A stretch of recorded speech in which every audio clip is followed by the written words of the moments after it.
конкурса «Новая фантастика» 22 года, Всероссийского конкурса «Победитель книга будущего» 2023 года.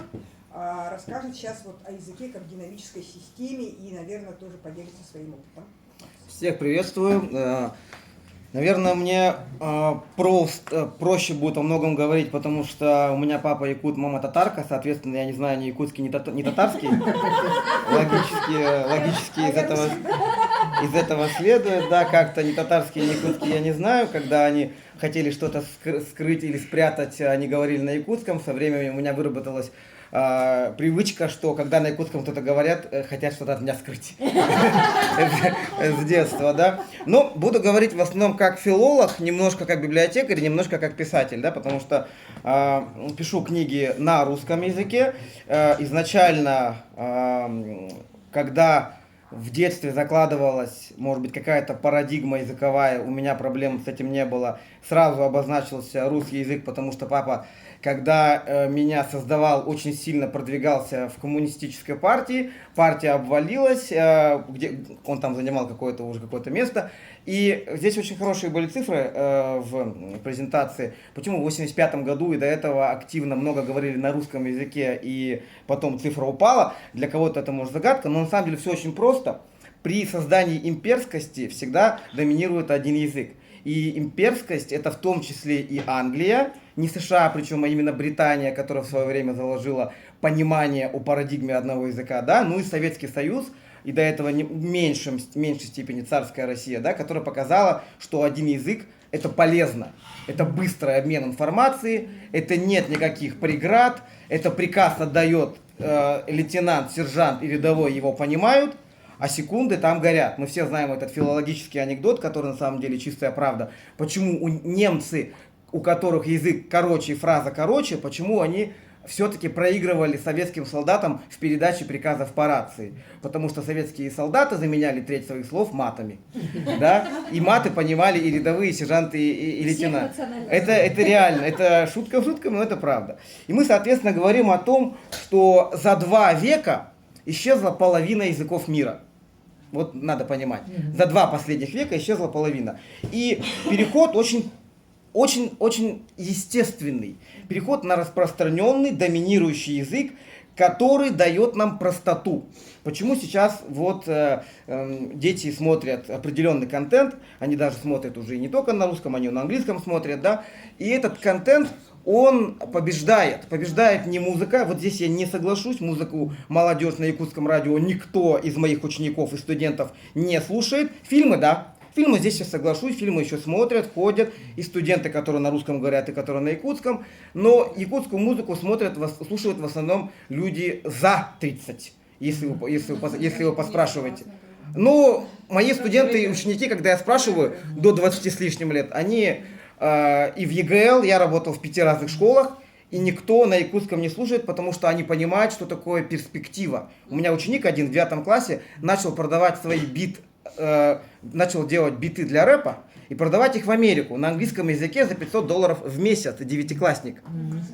Понимаете? А на якутском и на русском он бы такого сделать не смог. То есть мы говорим все-таки о перспективе, которую выбирает молодежь. Почему они смотрят YouTube, почему у нас... А? Он бы смог, наверное, я думаю.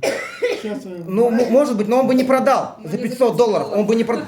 Дело-то в этом. Мы же говорим о том, что это естественный проект, и вытеснение национальных в чем-то языков, национальной культуры, мы должны делать 2 вещи. Во-первых, мы должны видеть, что это процесс не кем-то управляемый, а это естественный процесс. Смотрите, много очень говорят о насаждении англицизмов, бьют катастрофу. 200 лет назад вы бы писали письма друг другу на французском языке. Язык очистился сам, когда пришло время.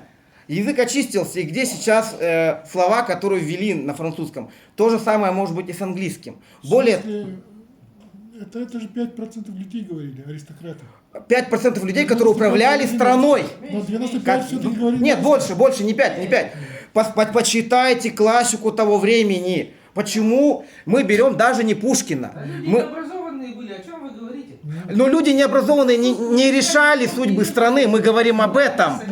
Необразованные люди тогда не решали ничего, я про это говорю. Ох, вы какие страсти-то пошли. Нет, но я про это. Сохранили все-таки 95% христианства. И дело в том, что даже мы не говорим про Пушкина, да, мы возьмем просто рассказ «Первая любовь» Тургенева, где помещица пишет помещице письмо и говорит: я ей напишу на русском, и у меня будет неграмотно, я поэтому напишу на французском, да, и в итоге, чтобы та поняла правильно, она вообще своего сына отправляет, чтобы он аудиосообщение передал, да.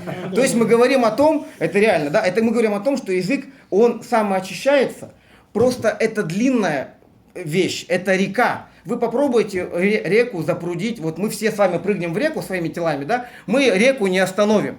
Соответственно, язык это вещь, которая саморегулируется, и мы, если посмотрим на простой факт, да, там СССР, Англия и другие страны, которые политически и вводили, да, почему СССР, кстати, очень хорошо печатал национальных определенных авторов, он находил самородки, и не только Фазиль Искандер, но и на якутском очень много выходило, и тираж был по 50 тысяч, а не сейчас 3 тысячи. Сейчас 5 тысяч, даже Лукьяненко радуется такому тиражу. Я лично 3 дня с ним вакханалил в июле, да, я знаю, что это правда. Ну, то есть у него бывает и по 10 тысяч тиражи. Но мы говорим о том, что сегодня при этом литература, она, конечно, уже не имеет той роли, если я скажу слово как писатель, конечно, не имеет роли. Писатель сегодня не трибун.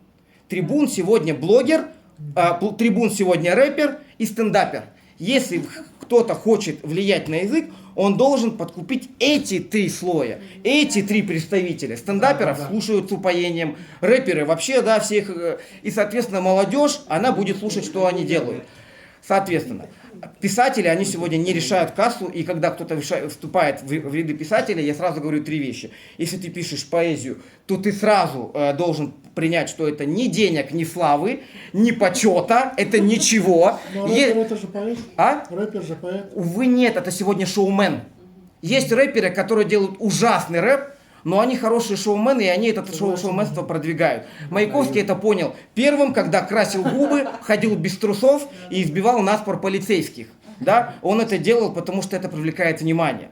Соответственно, мы говорим сегодня о том, что, например, исчезновение индейцев в США – это исключение. То есть язык не исчезает обычно таким агрессивным методом. Индейцы исчезли, язык исчез, потому что их перебили. Но обычно это процесс медленный, и это процесс естественный. И язык, он понимает, в какое русло ему течь. Если вы реку в одном месте остановите, она пойдет в другое место. Поэтому сегодня я удивляюсь, когда люди говорят, что нужно сопротивляться этому, нужно противодействовать. Человек говорит на том языке, на котором он думает. То есть нужно не сопротивляться, когда уже человек родился, а делать так, чтобы потихоньку нация думала на этом языке. Это другой вопрос, а не то, что надо решать, надо не симптомы подавлять. Когда человек болеет, ему не дают лекарства просто, чтобы насморк не шел, а дают ему противомикробные и так далее. То есть мы должны понимать, что этот процесс глобальный. И нужно мыслить так, что... Вот я, например, почему думал на русском языке, потому что меня окружали книги на русском языке, потому что я читал на русском языке, и потому что я начал в 13-14 лет писать на русском языке. И сейчас, если я захожу на сайт и вижу, где есть конкурсы, а в России вы удивитесь, сколько конкурсов на русском языке по литературе, больше сотни я могу назвать. Я участвую, может быть, максимум в год в 10, я меньше пишу, чем надо. А на якутском языке этих конкурсов я председатель Совета молодых литераторов Якутии. И там в конкурсах в год выходит 3-5. 3-5. Было бы 100. Писали бы, дали бы больше призы, дали бы больше статус. Какой статус? Я прихожу, мне говорят, давайте наберем новых молодых ребят. Я всегда с удовольствием прихожу на эти собрания. Сколько приходит каждый раз новых ребят? 5 человек в год. Из них к концу года отваливаются 4. А почему? Потому что они приходят на эти собрания и видят, что мы сделаем. Мы вас выпустим в «Полярной звезде», мы вас выпустим в якутских газетах. А где деньги? А где действия какие-то? А где... все равно писатели приходят немножко за славой в том числе, а им дают вот это вот. Я не говорю, что это плохо. Я говорю, что это мало. Вообще-то плохо. Но это мало. Это неплохо, потому что они пытаются, это как бы действие. Но это... И потом они что делают? Я лично знаю молодых, которые в итоге, они такие... мы будем писать на русском языке, потому что нас там издадут, а здесь, ну, не издадут. Поэтому, соответственно, регламент надо уважать, я подхожу к выводу, да, мы должны понимать, что нужен синтез и нужно представление о том, как должна говорить. Я вообще не против того, чтобы люди говорили на языке, на котором они думают. Соответственно, у меня много друзей, которые и на якутском, и на русском говорят, да. Есть друзья, которые переучились с якутского на русский наоборот. Вообще была там девушка у меня, которая приехала с Алдана, я этого не знал, она блондинка русская, да. Когда она начала говорить со мной на якутском, я говорю, ты говоришь на якутском, я говорю на русском, но потихоньку получилось так, что мы нашли общий язык, да, как обычно, самый первичный.